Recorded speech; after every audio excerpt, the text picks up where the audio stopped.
توی این ویدیو زنان جذابی رو میبینید که اتفاقاً در قدرتمندترین ارتش‌های جهان خدمت میکنن. شجاع‌تریناشون چشمابی و بلندن.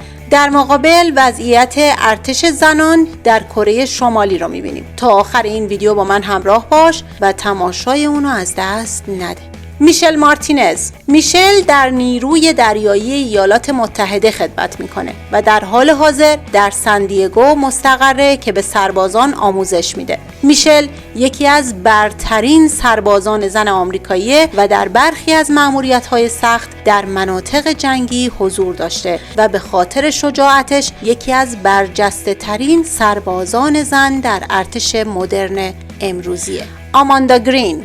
نفر بعدی آماندا گرینه، یه بانوی ارتشی و همچنین یک خلبان جنگنده است. اون به عنوان ستوان نیروی هوایی ایالات متحده خدمت کرده. گرین با اقدامات خودش به یک سخنگوی ملی برای زنان در ارتش و الگویی برای دیگران تبدیل شده. نفر بعدی میشل یانگ. میشل از 18 سالگی در گارد ملی ارتش برای ایالات متحده جنگیده و در نبرد تن به تن متخصصه.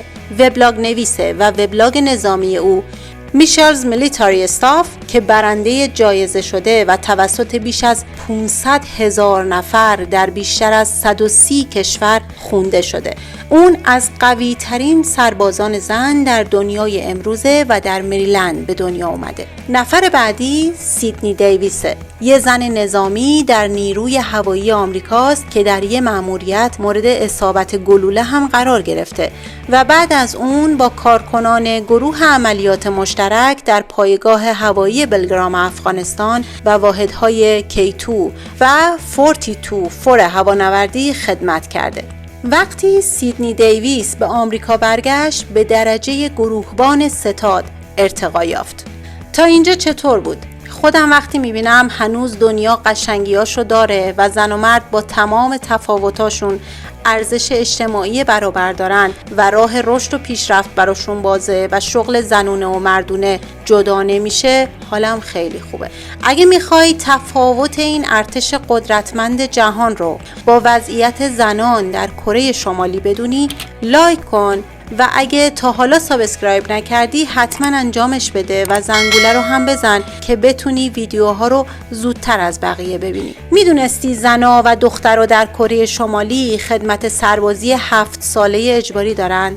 این قانون از 2015 اجرایی شده. بعد دوره دبیرستان دخترها به سربازی اعزام میشن که معمولاً 7 سال طول میکشه. اونا میتونن در نیروهای مسلح مختلف نیروی زمینی، هوایی و دریایی خدمت کنن و در مواردی که نمیتونن به سربازی برن میتونن در ارتش کار کنن و وظایف غیر نظامی انجام بدن. قوانین نظامی در کره شمالی بسیار سختگیرانه است. دخترها 7 سال و پسرها 10 سال باید خدمت سربازی رو برن و به کشورشون خدمت کنن که این خیلی خیلی بیشتر از زمانیه که در بقیه دنیا انجام میشه. تا اینجا بازم با توجه به شرایط کره شمالی و رهبر دیوانش قابل درکه، اما بقیه‌شو گوش کن. به خاطر فقر و بدبختی اکثر دخترها و زنها به خاطر حداقل خوردن یه وعده غذای تضمین شده به خدمت میرن و عضو ارتش میشن. اما زندگی در اونجا به قدری سخته که خیلی زود سیکل ماهیانه‌شون مختل و متوقف میشه. بیچاره ها خیلی هم از این قضیه ناراحت نمیشن چون طبق قانون همراه داشتن نوار بهداشتی در ارتش و سربازی ممنوعه و این از عجیب ترین و مسخره ترین قانونهای دنیاست.